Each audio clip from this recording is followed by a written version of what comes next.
Welcome back to Momentous Living. I'm Kevin, and today we have a special guest, Dr. Woznowski-Vu. Dr. Woznowski-Vu was actually one of my teachers when I was at Concordia University. So you are a doctor in what exactly? Hi, thanks for the intro. So, yeah, right into it, exactly. so I did a PhD in rehabilitation science at McGill University and just finished it last year. And this is something that I did a couple of years into my into working as a physiotherapist. Nice. Okay, perfect. So a little bit of a tiny backstory was I went into your class. I've been talking about you. I think there was 2 or 3 videos that I've done. I'm like, there's this guy. And I always kind of like refer to this guy, and this guy is in fact you. And then I was speaking to another physiotherapist, Jesse Messias, and he's like, I think I know him. But nonetheless, I always talk about you because this class that we did was not a class that was needed. I didn't need to do this class. I had all my credits. I forgot it in my cart. Like it was just there. And I think I already told you this story. But you gave a class, and I believe you give a class. You still give this class, or? Yeah, I mean, it was an interesting kind of situation because I was in the tail end of finishing my PhD. I was already taking my first steps towards opening my solo practice. And along that time, I got shoulder tapped to teach this class because the prof that was teaching it was going on sabbatical. And so initially, it was supposed to be this kind of just one-off thing. This prof goes on sabbatical, I teach the course, and then I can come back. But I was offered quite a bit of freedom that if I wanted to, I could develop my own course and teach my own course, which is a lot of work, but at the same time was such a valuable opportunity.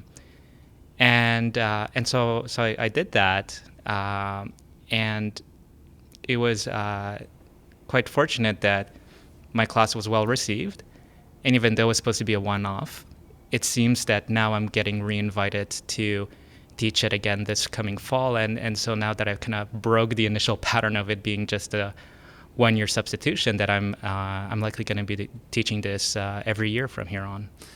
That's amazing. So you said it was a lot of work, and at the same time you were finishing your doctorate, and you were also in the middle of opening up your own practice. Yeah, it was. And you have a young child. Yeah, there was definitely a lot going on at that time, and in fact, I remember. I think it was like the second class that we had. You might remember this, Kevin, where I told everyone, "Hey, on Monday I have my oral defense for my PhD." I do remember this. Yes. So then on Tuesday, when I'm going to come in to teach the class, I'm either going to come in real happy or real sad.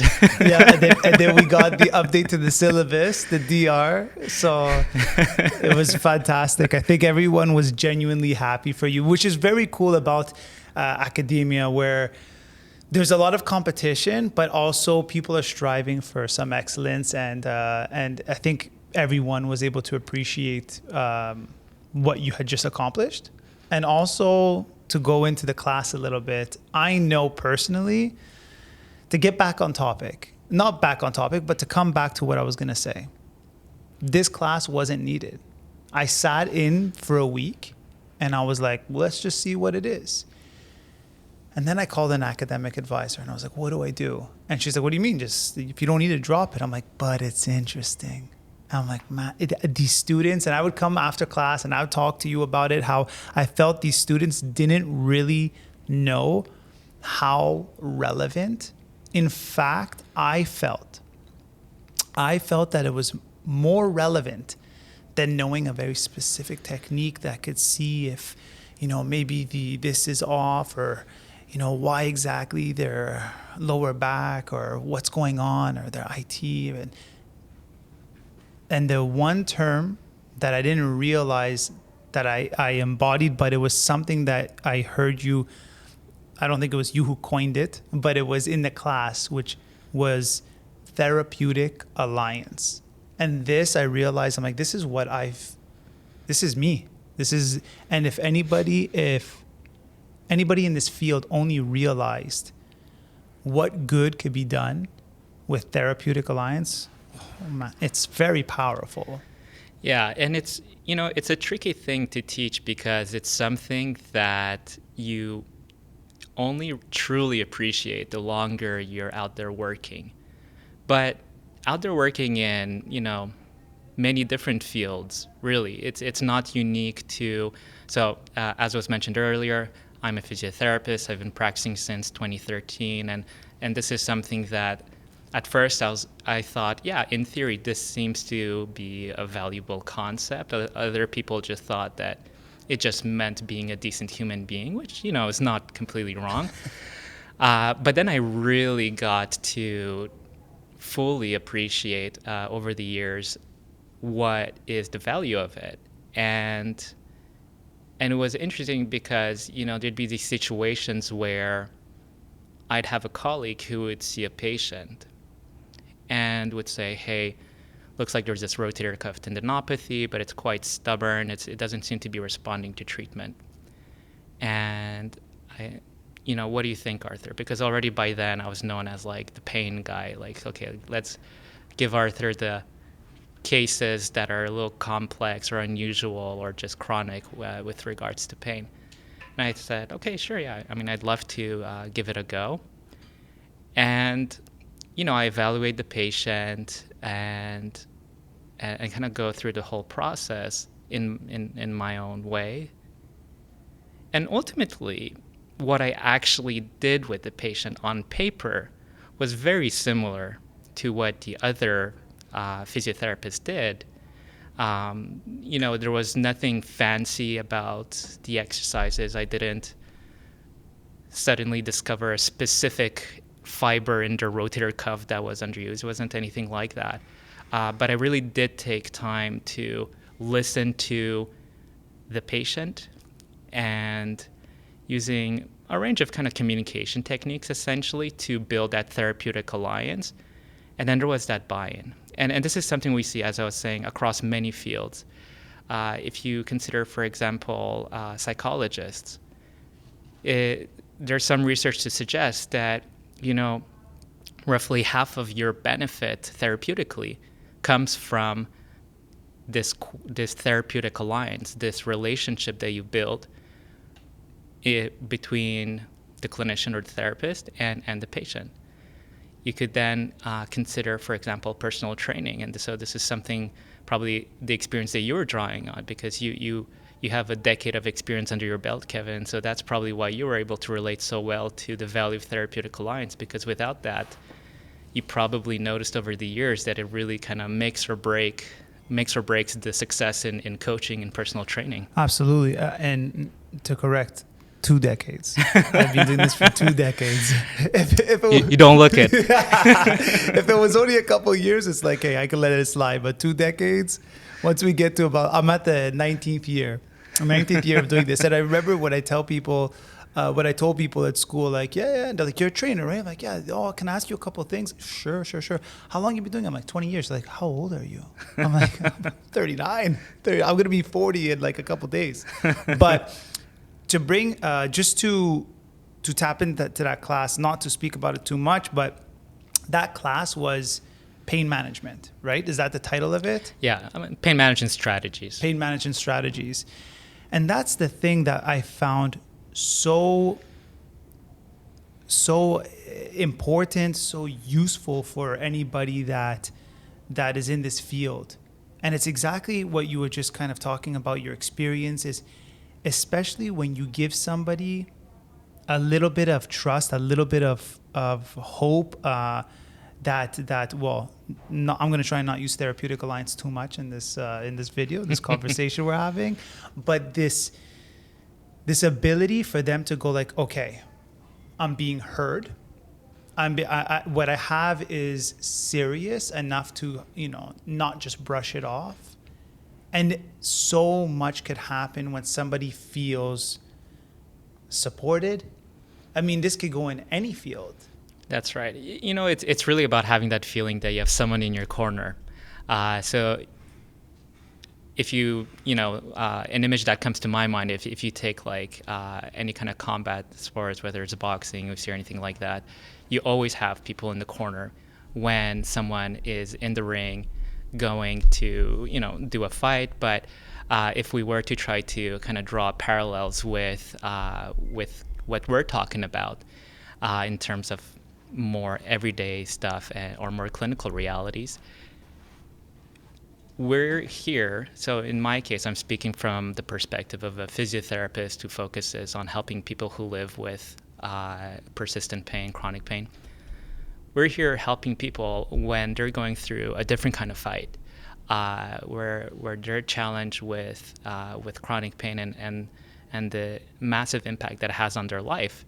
And so I think it's actually not too bad of a metaphor to think of it as being in their corner and really kind of helping them find a strategy. Where's the opening so you can come and start making points and making progress towards finally winning a round and another round and moving forward. It's all about those little W's, those little wins. That's right.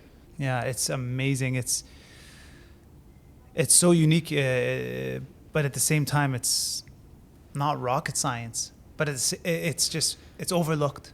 It's overlooked. A lot of people, in many fields, even doctors, they graduate and then they just go do their job. And it's like, I want you to love your job. And if you love your job, sometimes that could also mean you just naturally bring this therapeutic alliance. You bring this support. You bring this coach in the corner, this practitioner in the corner. You have your team, your support.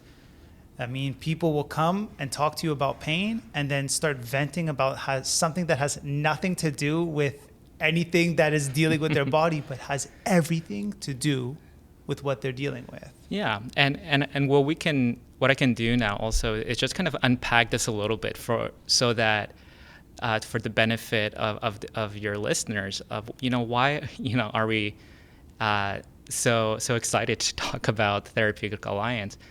And yes, on the one hand, there's the more kind of obvious sides of it.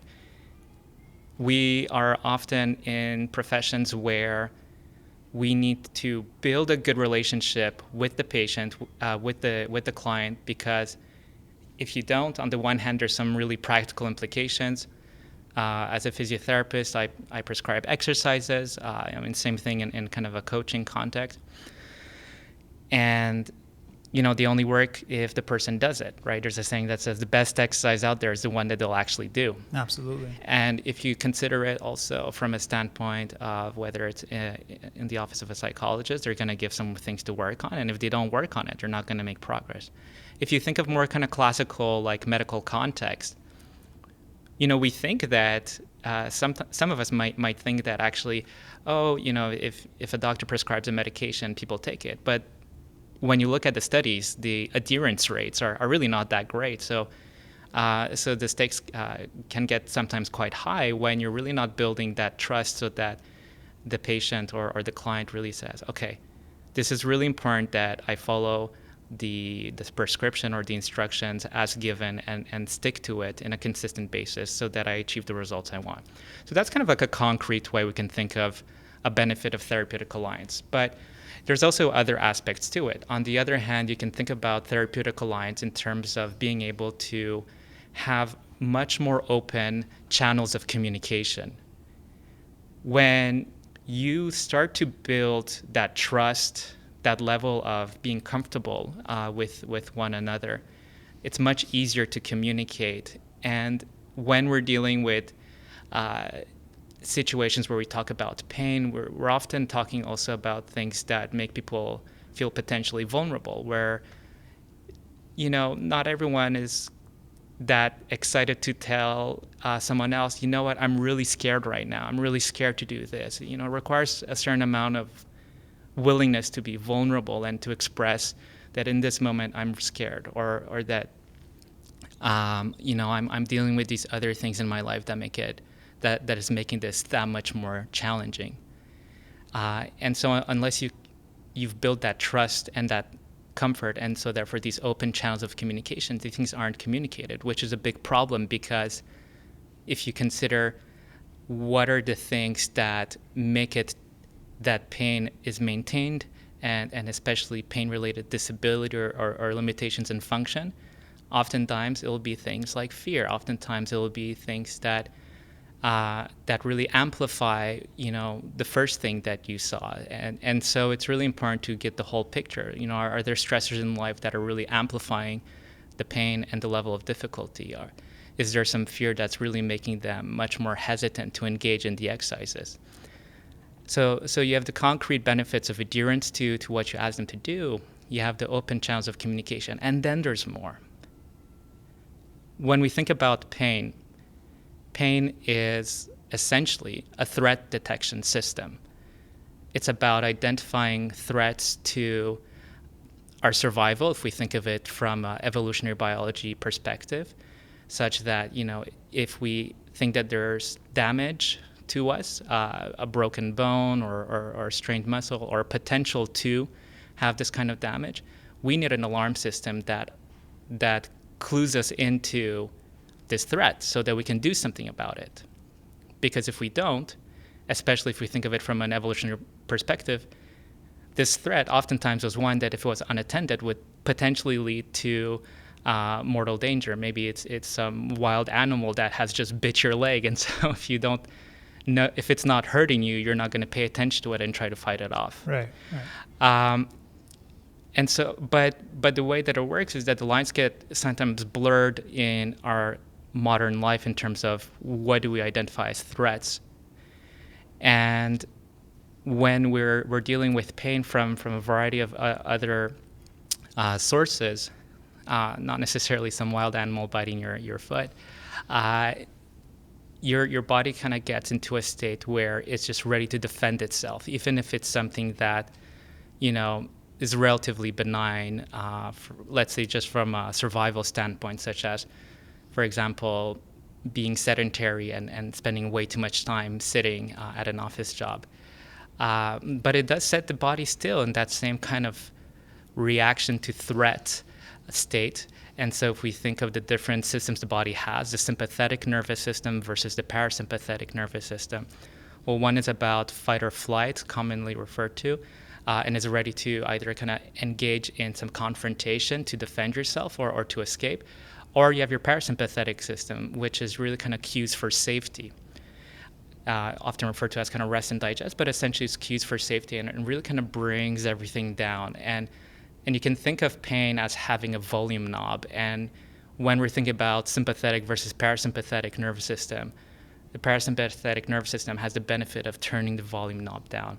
And so if you have someone in your corner that you really believe is in your corner, you have that therapeutic alliance, now you're not faced with this challenge of pain on your own. Now you really have someone you can rely on, someone also with expertise, and that's really there for you. And so that really kind of decreases the threat level. And so if we think of pain as a threat detection system, the amount of threats detecting is lower. We're starting to kind of shift towards the parasympathetic nervous system. There's also other body systems that get engaged as well. So maybe we won't go too much into all of the weeds, but there's a reason why it's not just open channels of communication, it's not just adherence, but it also has kind of like a snowball effect in terms of turning the volume knob down on the pain and amplifying the effectiveness of whatever exercise or other therapeutic intervention you do. Yeah, it's this beautiful tool that, if understood or slightly understood, I feel like we never get to really fully understand as much as we would like to. But when we talk, I often talk about sympathetic, parasympathetic. I'm often referring to like rest and digest. And when I'm dealing with clients, I will talk about potentially like, okay, for example, whenever we have sympathetic, and I'll go into a little breakdown of physiology. Excuse me. I'll talk about a little bit of physiology. I'll talk about the little sphincter muscles and like what might happen in sympathetic versus parasympathetic, and why we would talk about why would that coin phrase rest and digest is something that is relevant, but also how it could overall lend a hand at what they might be going through. I have individuals that will come into my studio, my gym, and they will be dealing with certain issues that we're not even remotely dealing with. And they're like, but we're not, my pain or my discomfort. And I always go into this somewhat layman's explanation of kind of going, so this is what's going to happen. And now I believe it was in your class, and then it kind of gets repeated over and over throughout classes in university. But, we talk a little bit about inflammatory cytokines and anti-inflammatory cytokines, and how over time they could sway. And if we're consistent, and the key word that I practice in my life is consistency, because that's what I always tell my clients breeds success. Consistency breeds success. With that consistency, we could have that sway of the inflammatory cytokines going down and anti-inflammatory cytokines going up, and all of a sudden something like gout, and yet we're training completely other random things, and you're like, yeah, my toe actually feels a little bit better, and I haven't really changed my diet. And it's like, yeah, so now we're feeling these physiological adaptations that, once again, I think I first heard about it in the class, and I was like, yeah, that's amazing, and it's a tool. So what I'm trying to say here is not only these type of things that I came to understand in your class, and combining it with physiology and really the whole university experience, but it's also understanding that sometimes if we tell somebody, try not to think about it, because we're really referring to not ruminating, like try not to think about it. And it's like, well, okay, well, I mean, it's not that easy. So then we take a step back, and I found that we have to speak to everyone differently, because the language that we approach one with and the other, it's not the same. But often I find that if we just touch on a little bit of actual physiological, like physiology knowledge, just a little bit easy terms to understand, often these individuals start to go, they have this aha moment. And it's like, I tend to go like ruminating, and then I talk a little bit about some dopamine, and then I talk a little bit about what's happening, and then I talk about the inflammatory stuff, and I bring them all together. And then I also at the same time remind them, like, and it's so normal. It's so normal for your body. If I ate a lot of food, I should feel discomfort. Like, it's not like, why am I so... No, you ate a lot of food. And if your plate is full in life, things could be a little bit tough. So often just reminding people, giving them the knowledge and going, and by the way, I'd feel the same as you. And all of a sudden they get this tool. And all that to be said, this is quite a topic that introduced me to you. And it really was such an eye-opener. If I could ask you, I know the answer. I've asked an osteo this. I've asked another physio this. I've asked a Pilates teacher this. And I always know the answer. But what would you say is a common thing that you see in your practice? What would be one of those common things that you feel that you see, but also there could be a tremendous amount of benefit with everything that we've been discussing so far? Yeah. I really appreciate all these observations and insights that you made.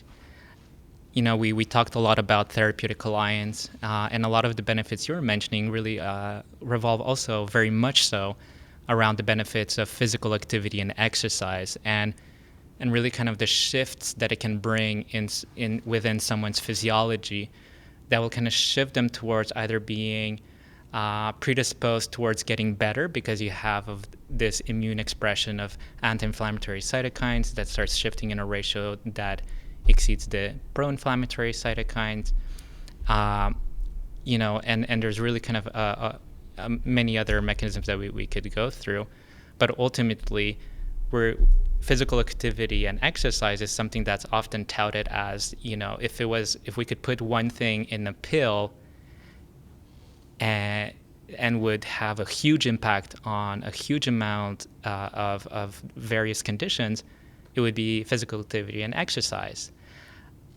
And if we were to kind of dip that in a delicious coating of therapeutic alliance, then that would definitely be an amazing pill.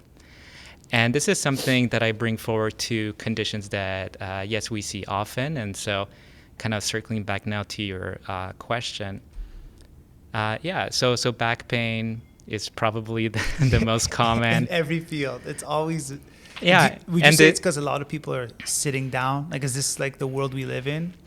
Well, what I can say on the one hand is that if you look at, for example, epidemiological data, so if you look at the global burden of disease studies, consistently year after year, they find that back pain is, on the one hand, is actually the most common type of pain, yes.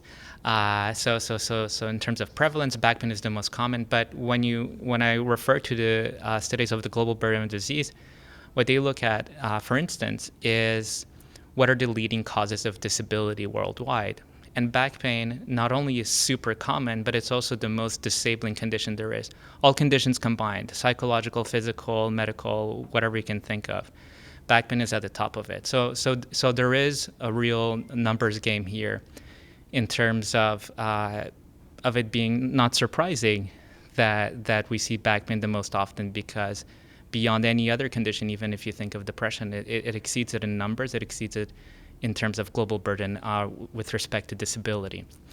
And so if back pain is the number one most common cause for disability, it's unsurprisingly also the number one most common cause for consultation or the motivation for consulting, because it's preventing people from doing things that are important for them, which ultimately affects their quality of life and what brings meaning to their life. There's also the pain itself. That's obviously a problem that can be associated with quite a bit of suffering. And if we were to try to think about why is back pain so common, it's tough.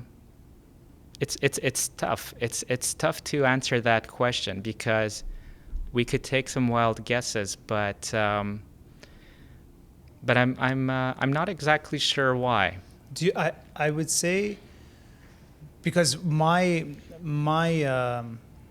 angle in this field would be, it's because we're in the same field, but I see a different angle. Yeah. And I don't diagnose. I usually get people with diagnoses, right? So I'll usually go on that, and then sometimes I'll disagree, not in their face. I'll just go like, I don't think that's what it is. But what's as far as a reasoning behind back pain, I feel that one of the number one reasons potentially is just because people are sitting way more than they need to be sitting, way more. And I think this, whenever we're like kind of, I don't want to say shutting off, but like we shut off the hamstrings and the glutes and the abs become weak, and all of a sudden these muscles that I just named give no support to the back. Now, from a reason for a condition, I think that is I'd bet that just because we're in a seated position and not a good seated position. For example, I had different chairs when I did these interviews, and I had my YouTube videos, and I had different chairs. They were comfy. And then I found these chairs that I recently moved, and we didn't have any purpose for them. And I felt that I was able to sit. Like I was able to just sit and hold a posture naturally, instead of just being comfy and fall into a posture. But when we talk about the condition of the back, I think a lot of times it's just because of how we are. And then if we throw into our phone with a hinged, C7, and then we're walking around in life where we're just not balanced, I think this is the number one reason why people are feeling discomfort. And then, as we've talked about in the class, and it's become more and more apparent, all of a sudden you have people who are not sleeping well, And we could talk about, I don't know if that falls into comorbidities, but we all of a sudden have an individual with a back issue. It's like, it's okay. It's just a back issue. And then they are not sleeping. And then they're completely draining certain secretions and certain things that are happening through maybe constant phone stimulation, which is a topic. It was actually my last video. I haven't released it or edited it yet, but it's a topic that people don't even understand, that if you just flip, and I'm not going to get into it, but we could see how a back pain, which back in the day, they probably had back pain, but they also weren't on their phones all day long, and they were probably outside a little bit longer. And we talk about all these other things that can be involved with how somebody experiences pain, right? Because you'll say the definition for, I'm gonna give you the cue because but I remember the definition of pain was not what I thought the definition of pain was. I thought really it was really to do all with the nociceptors.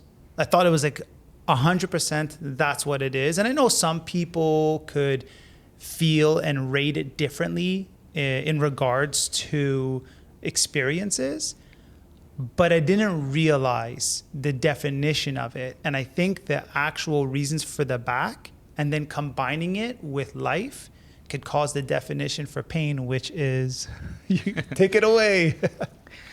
So I'll give you the definition of pain, and I'm going to challenge you on a few things that you said earlier. I got to get going. I'll come back. No, now I'm getting challenged. Okay, good. Yeah, so the definition of pain is a really interesting one. So this is something that's been formulated by the International Association for the Study of Pain, which is an international association which, well, I mean, as the name says, it studies pain and tries to really be a leader in terms of expertise and leadership in the area of pain research, but also pain care. And what the definition tries to do is to essentially synthesize decades and decades and decades of research into one sentence, so that the one sentence kind of carries the weight of our knowledge with respect to pain. And the definition is that pain is an unpleasant sensory and emotional experience that's associated with or resembling associated with potential or actual tissue damage. That's what I was gonna say, but you. And it's something that we can really kind of unpack quite a bit because there's so much to it. Earlier, I talked about pain as a threat detection system. Notice that I called it a threat detection system and not a damage detection system. Because if you think of pain as this kind of alarm system that's supposed to help us detect threats, it's much more useful if it tells us threats before we're already damaged. Because if you're already damaged, it's too late. Yeah, right. Exactly. 100% makes sense. I mean, well, to a certain extent, maybe not all completely too late. You can prevent further damage. Right. But it would be even more useful if you would get a warning as you're starting to kind of enter the red zone. You know, like the smoke detector. Yeah, that's right. So there's a lot of examples, right? So if you have a smoke detector at home, ideally it would start ringing before there's a full-blown fire. Correct, right. Got it. Because then you might be already kind of passing out from the fumes. So Right. so ideally you'd have a smoke detector that helps you detect that, hey, like there's starting to be some smoke detecting, and just investigate. And sometimes it's a false alarm, it's just a toast that's burning, but it prompts you to go and check what's going on. You know, if you think of like a car alarm, it's a similar kind of idea. Where it's about kind of letting you know that there's a threat of the car being broken into. If you think of a house alarm with motion detectors, again, you know, it could be just a cat passing by triggering the alarm, but it could be also a burglar. And so the thing with these alarm systems is that on the one hand, they could be indicating a real threat. There could be a real fire. There could be a real burglar. But on the other hand, it could be just giving you a heads up that, hey, something's about to happen. There's a potential for this tissue damage. It talks about being associated with or resembling that associated with. So sometimes, you know, it's going to catch something that thinks it's going to be damaged, but or will make it feel like, but it's not, and it's useful to have pain that kind of errs on the side of caution, and either warns you a little bit too often, than not often enough, and having these blind spots, and all of a sudden you're vulnerable to injuries. And that's very powerful. And not to go off on a tangent right now, but that's very powerful to tell somebody, to let them know. Because when you're talking to me, I hear potentially even somebody not with pain, but even in anxious states, and letting them know, like, yeah, you're just working too well right now. That's and right. It gives them a shift where they're like, okay.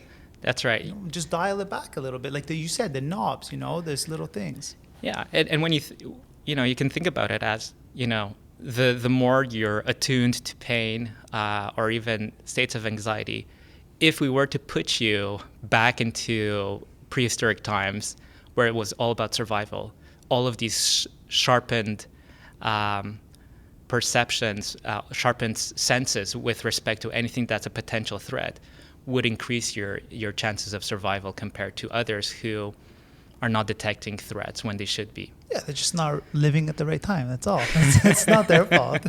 But what the great news about all of that is that, of course, there's always some limits to it, but in large part, it's stuff that can be recalibrated to a certain extent. So there's a certain amount of plasticity that we have with respect to that.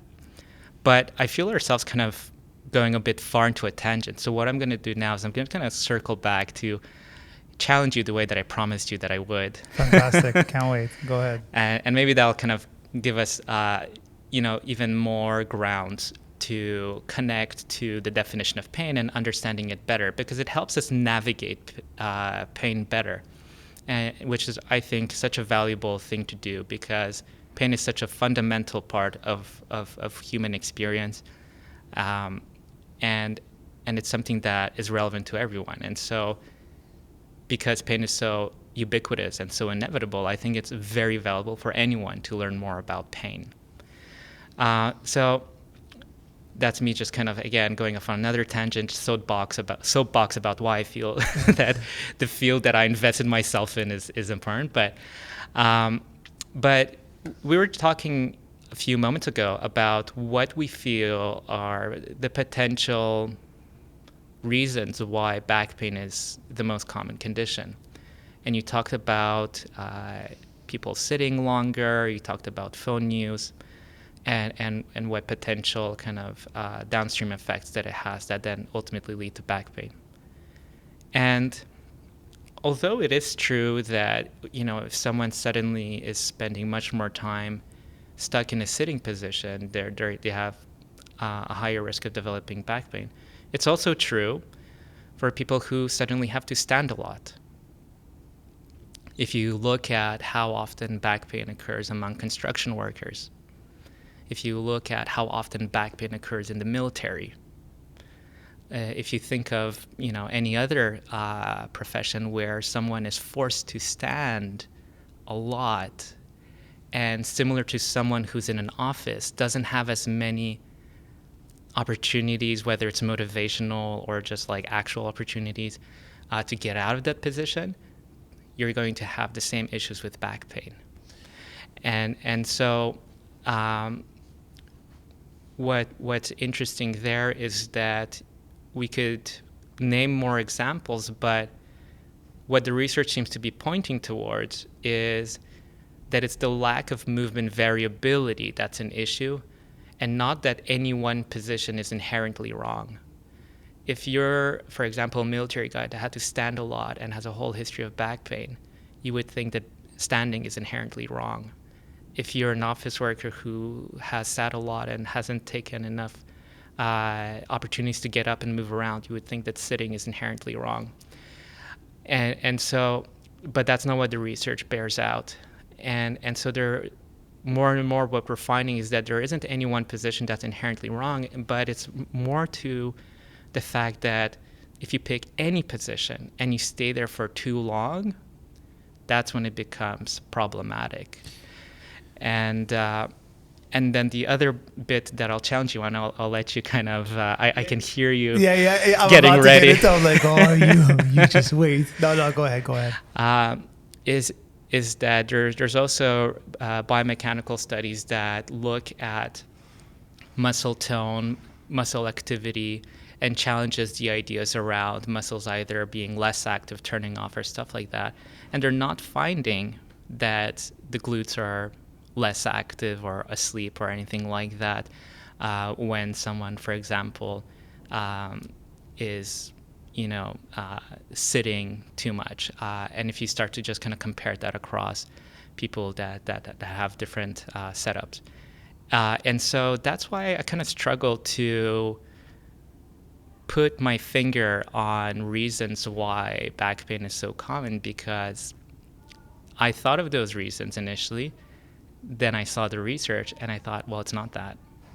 I think that the one thing, as you could see me like amping up, like, oh, but there was no but. I think it was more of me. I had, as you were talking, I'm like, okay, well, I got something to say about that.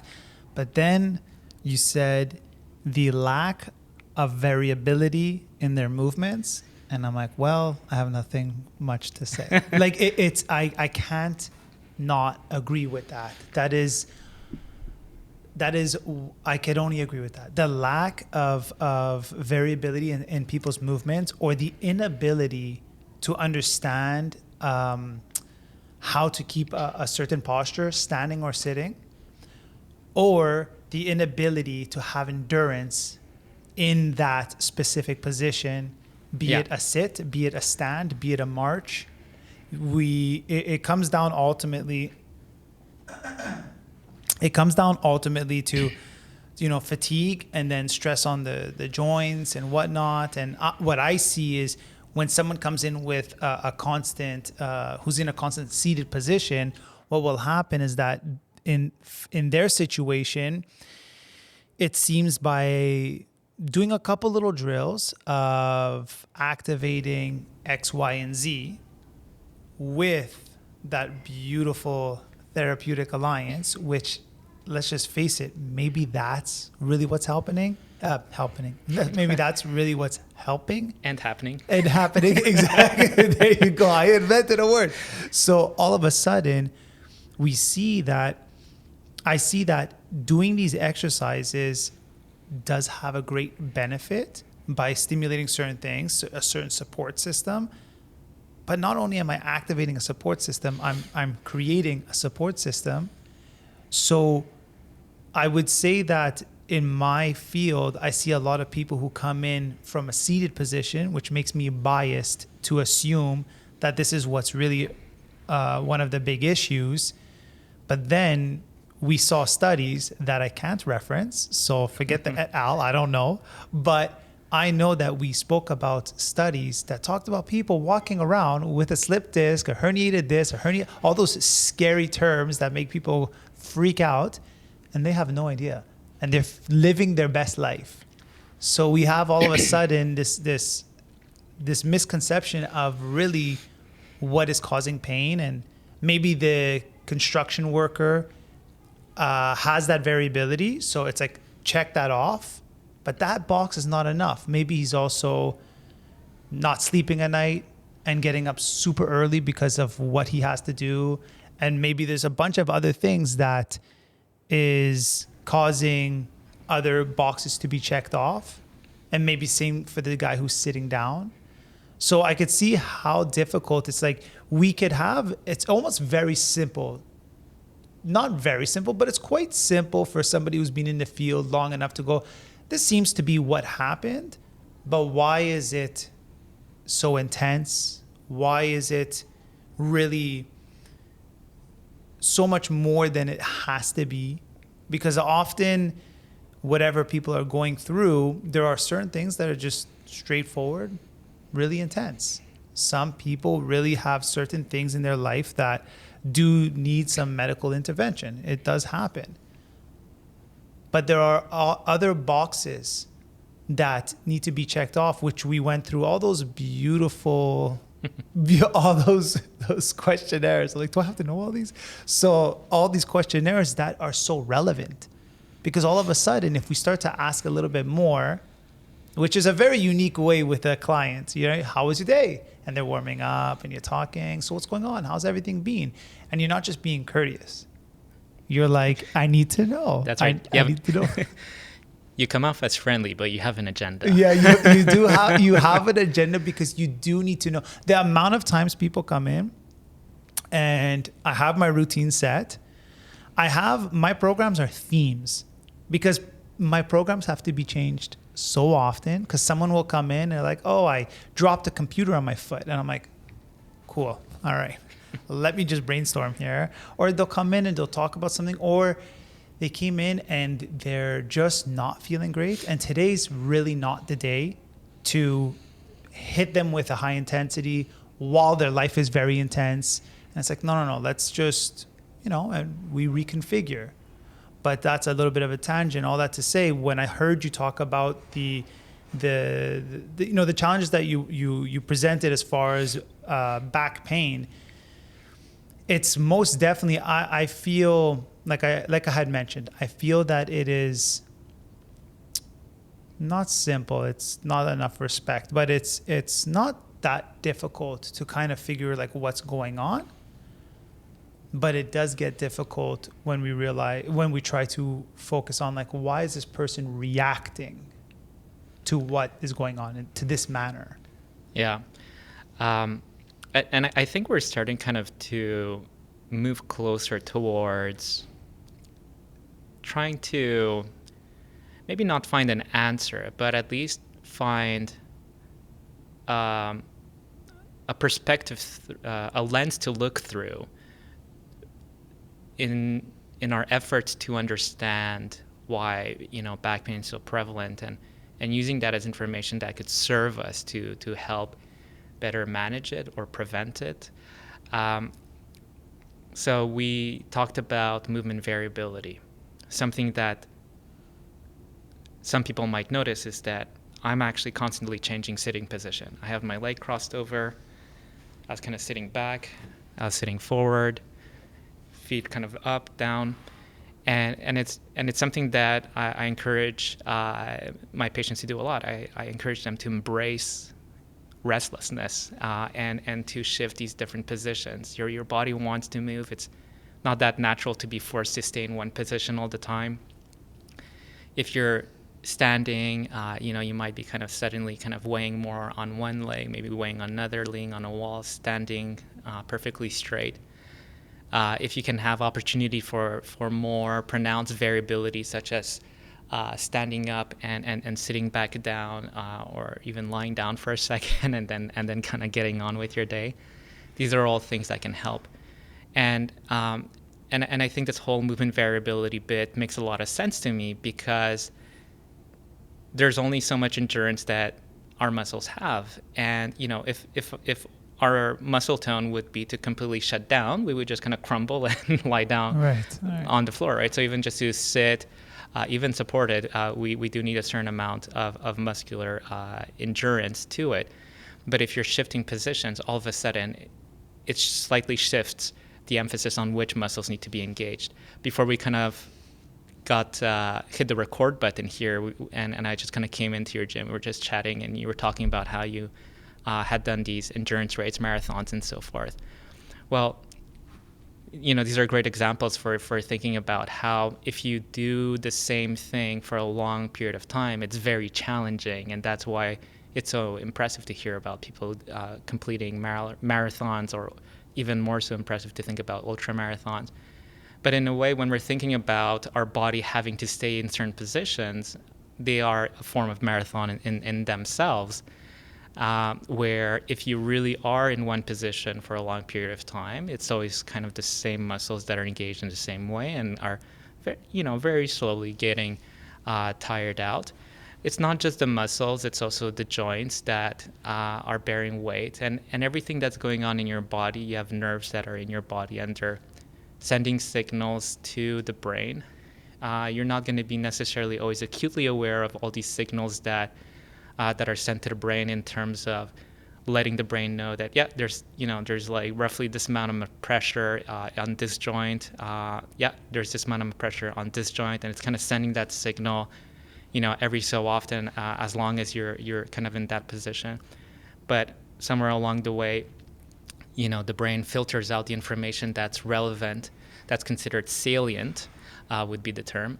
So there's a bit of a filter between what's considered salient and would kind of make it to your consciousness. And for something to be salient, there needs to be a reason for you to react to it. And so if it's about something that suddenly, if you stay there for too long, might eventually has the potential to damage the body, then this salience is going to come to you in terms of, initially it could be just a very minor discomfort, just enough to prompt you to move. There's more and more research that starts to kind of think about pain as being, thinking about it in terms of salience versus default network. What that refers to is that, as we're going through our everyday life, there are periods in our day where we're kind of on autopilot. We're just on cruise control, and that's kind of your default network.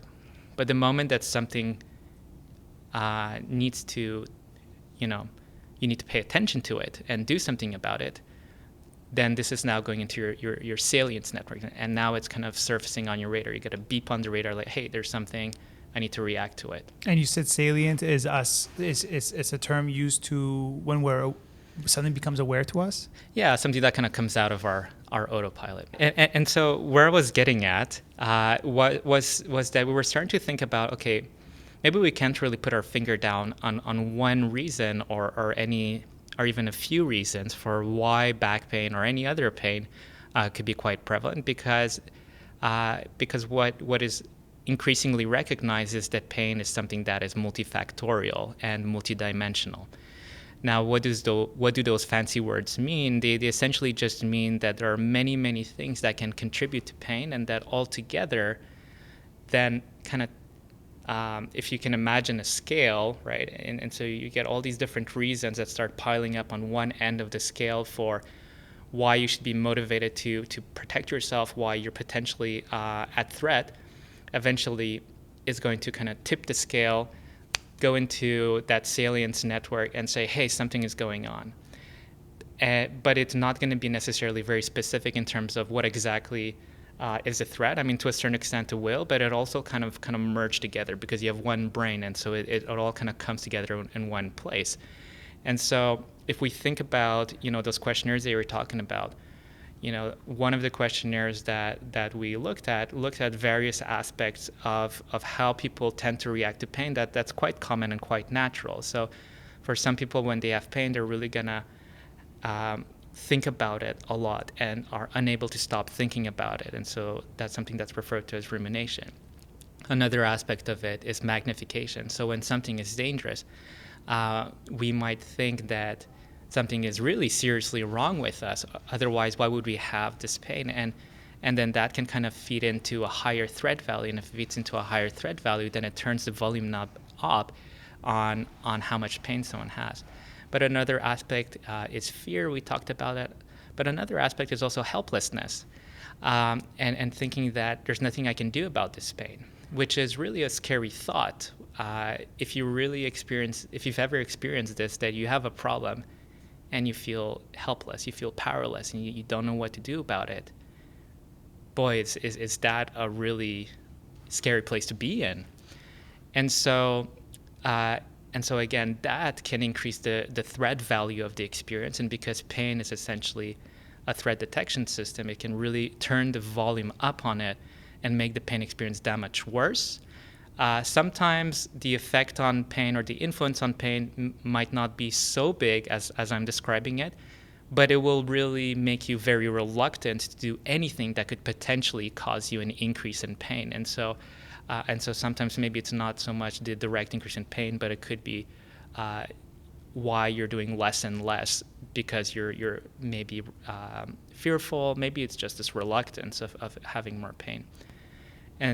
And so there's just so many things that can contribute to pain, and that's what multifactorial means, is that there's so many things that could potentially influence pain. And when we say multidimensional, we mean not just the body, but also the mind and really kind of what's going on around us. These are all things that can add up and really make us feel that, okay, there is a potential tissue damage. And so you get this unpleasant emotional and sensory experience that's associated with, or resembling this potential for tissue damage, because it's really associated to a level of threat. And so Therapeutic Alliance helps to kind of address certain aspects that we talked about earlier in terms of open channels of communication, adherence to doing what you got to do, amplifying the therapeutic benefits and all of that. But it also kind of starts to tackle certain things that might be more relevant for some people than others, such as a sense of helplessness. Okay, now I have someone in my corner. Okay. Because if we take back that same analogy from earlier, where let's say if you got thrown into the UFC octagon, but you have no one in your corner, it will be a much scarier experience than if you had someone in your corner really coaching you. It's not a place that you normally would want to be in, and I'm using this as a metaphor for pain. But if you have someone in your corner, it's like, okay, well, it's not so hopeless. It's not so helpless. I've got some guidance here. Right. We really, I think we wrapped it up pretty successfully, even talking about that and going like, okay, and now you have a second person helping you with that plate, helping. But because pain is such a topic that it could take a long format video and it could go into a university course.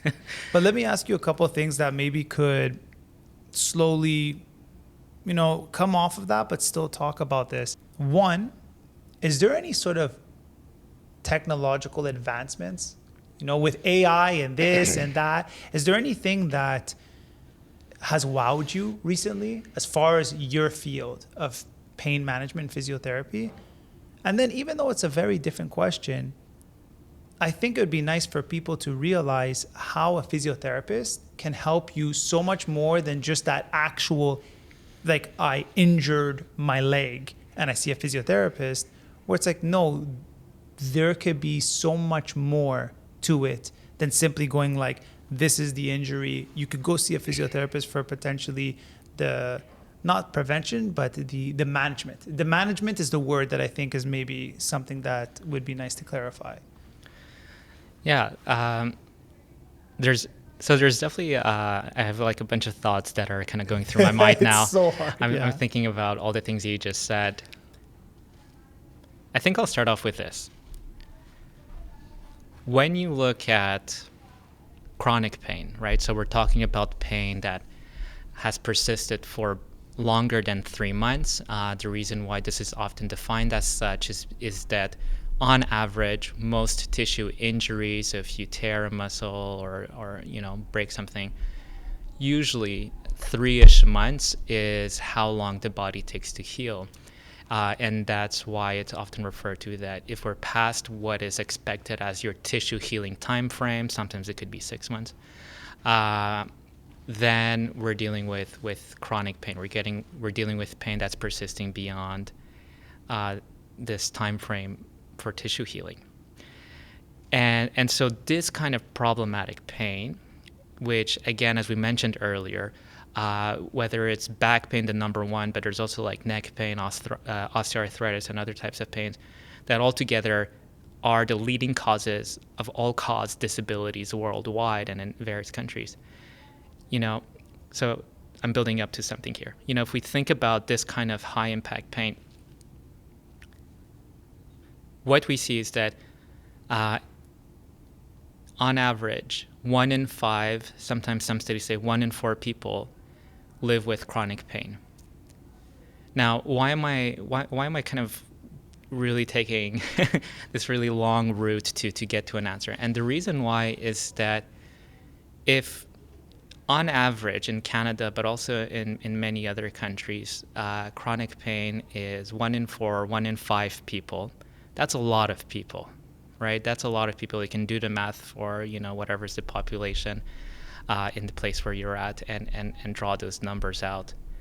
And if you think of it not only as being so prevalent, where it's, roughly 1 in 5 people, but also carrying this high burden of disability with it. Now, it's not everyone that has that disability associated with it, but, there's going to be enough to make it a leading cause of disability. Then I take that information and I think, it's not about, how can I say, there's a lot of people that need help, and we don't need to keep that for any one profession, because even if all the professions go out there and do their best to help any profession that's involved in pain care, we're still going to have our hands full because there's so many people that need help. I think what is important, however, is to provide care that is providing the highest bang for your buck.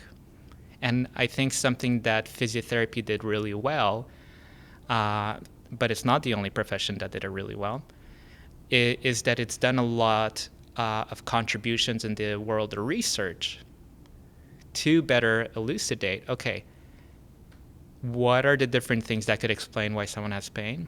What are the different treatments that we could be doing?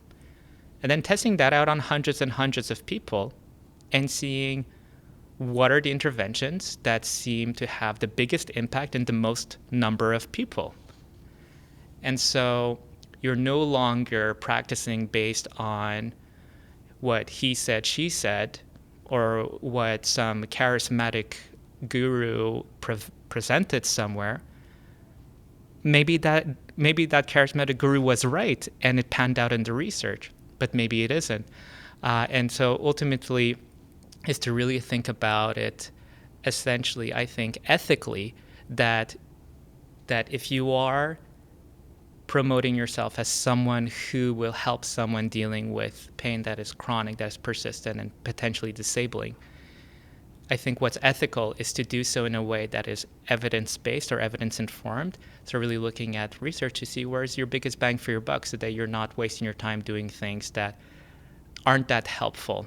And you could get to points where you tried kind of these well-supported interventions and they don't work, and you need to start looking into kind of more specific interventions. It could be that this person has an unusual profile in terms of what you respond to, and we need to be open and flexible to that. That's true. But it just makes sense to start where you have the highest probability of success. And so I think physiotherapy did a really good job with that. I think what's really important also is to really recognize that there's a time and place for a lot of treatments, and I think there's a lot of value as well with pharmacological treatments and more invasive treatments. You need to also consider, okay, what is a circumstance in which it's important to really kind of get on board with that.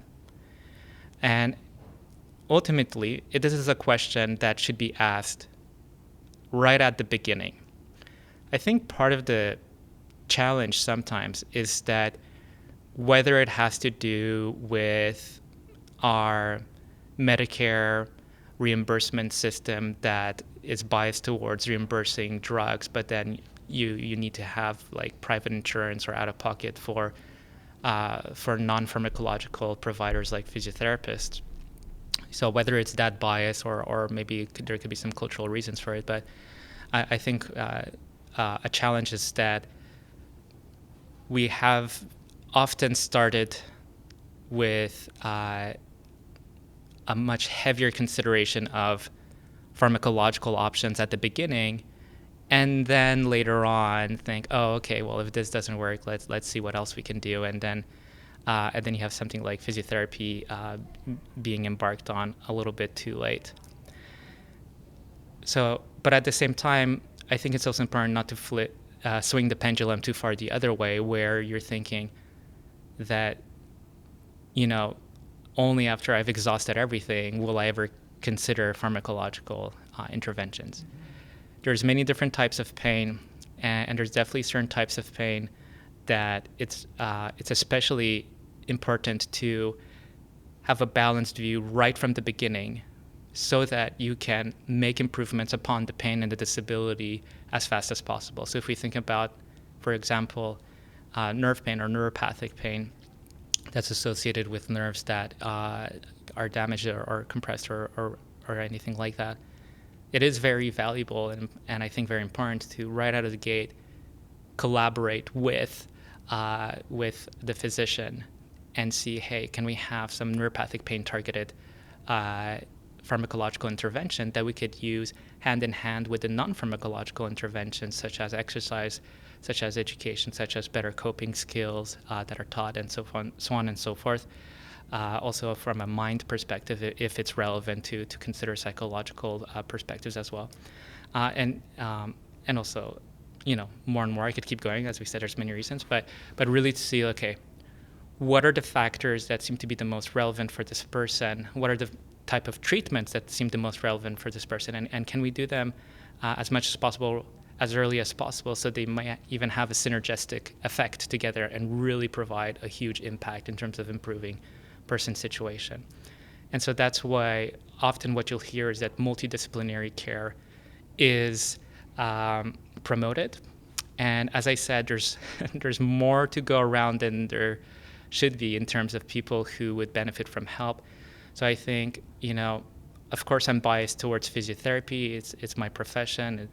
But at the same time, I think that there's so many people that need help that I think as long as you kind of position yourself ethically in terms of using treatments that have the biggest bang for your buck, trying to kind of coordinate the best care together for this person, then that's ultimately what matters. And really trying to kind of finding that balance where you're not over-reliant on medication when you could be getting the same benefit with non-pharmacological management, because I think it's quite obvious that anything that's pharmacological usually carries higher risks of adverse side effects.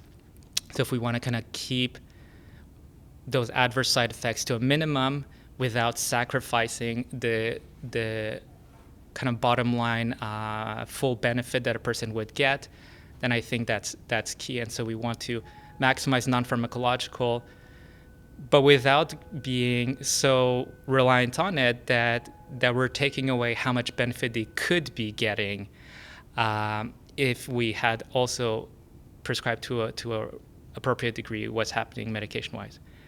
And to finally circle back, see, this time I remembered all your questions. It's tough sometimes. Thinking about technology, right now what's talked about very often is generative AI and really thinking about, where's the time and place for all these things. This is something that is really tricky to answer.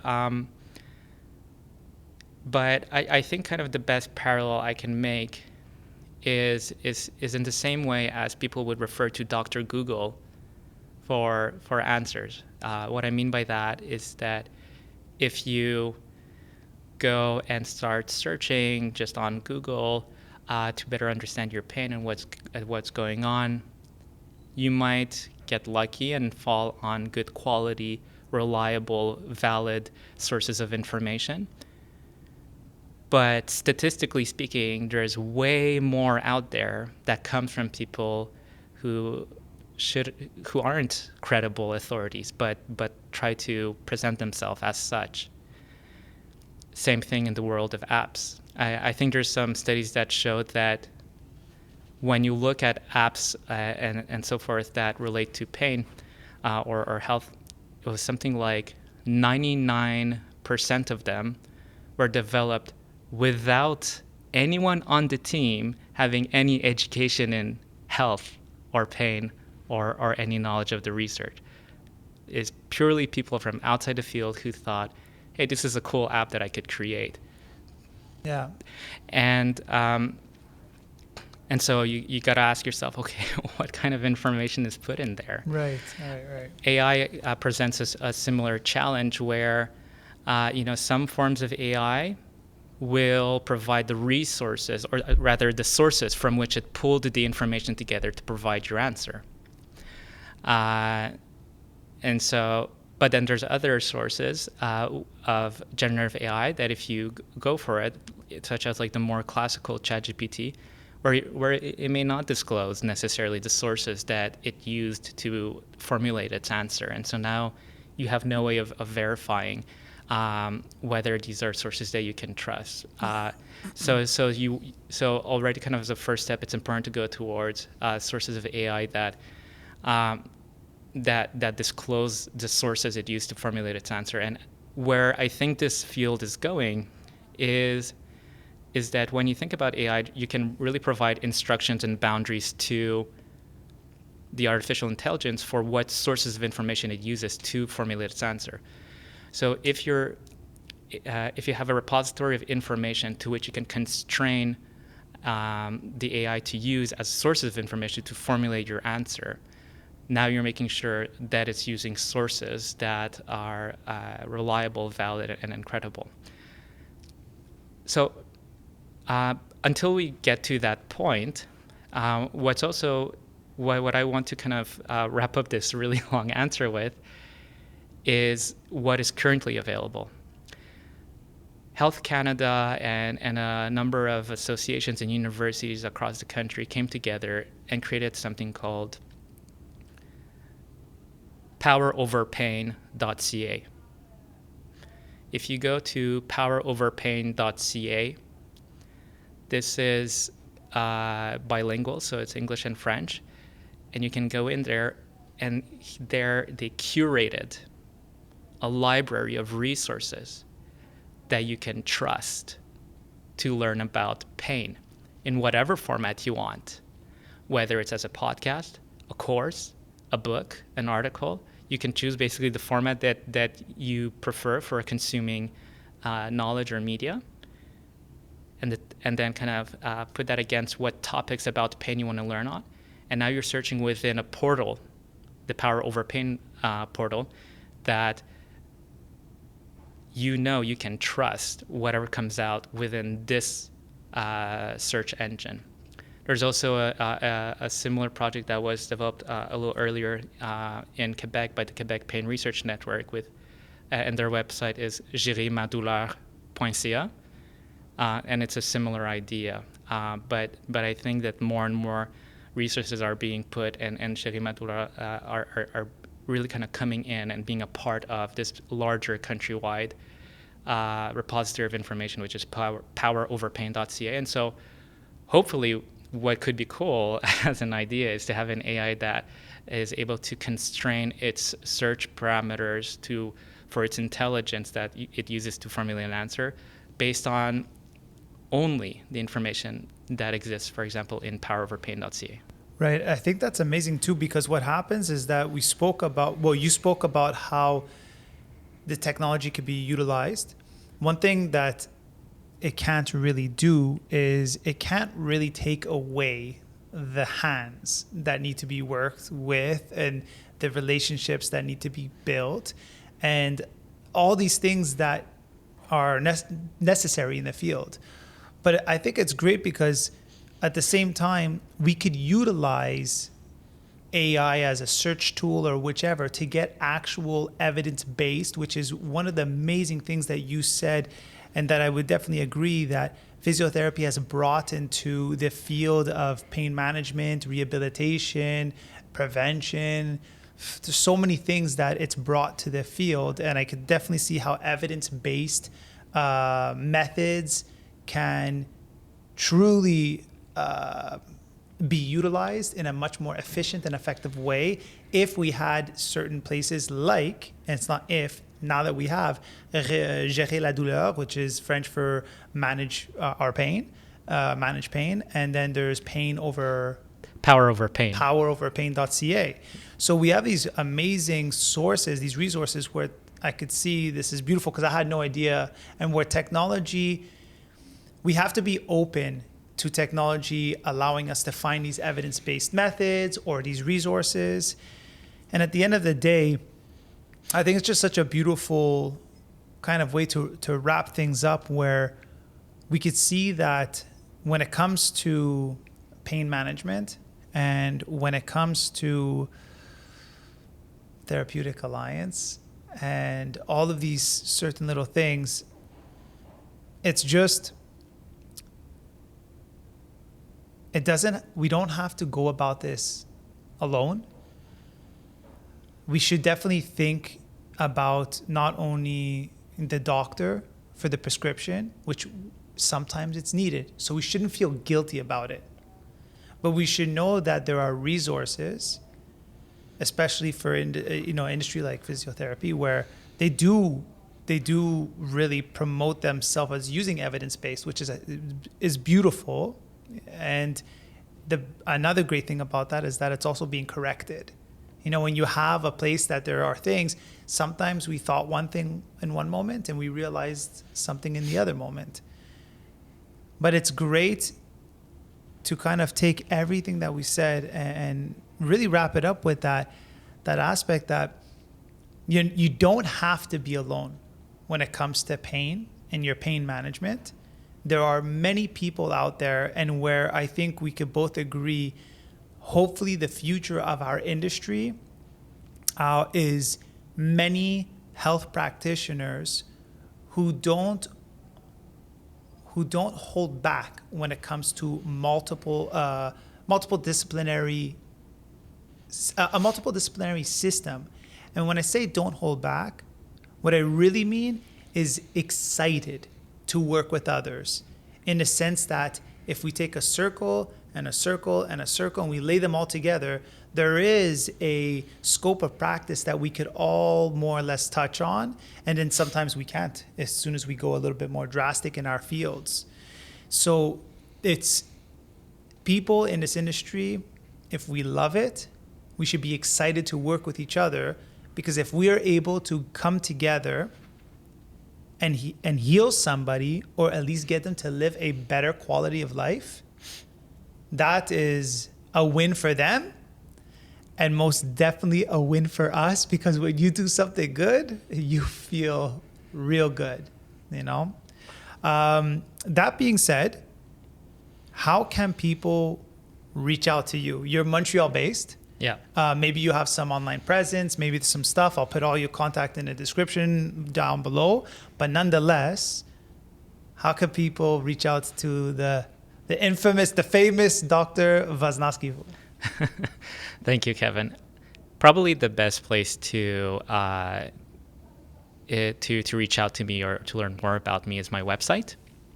So going to chronicpainrehab.ca.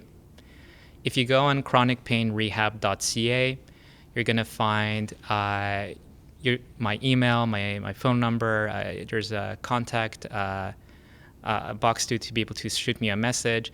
There's also my social media there. I'm not super active on social media yet. I'm probably juggling too many things right now at the time to do any kind of decent amount of social media, but there is some activity there. It's so the handle for Instagram is Chronic Pain Rehab, and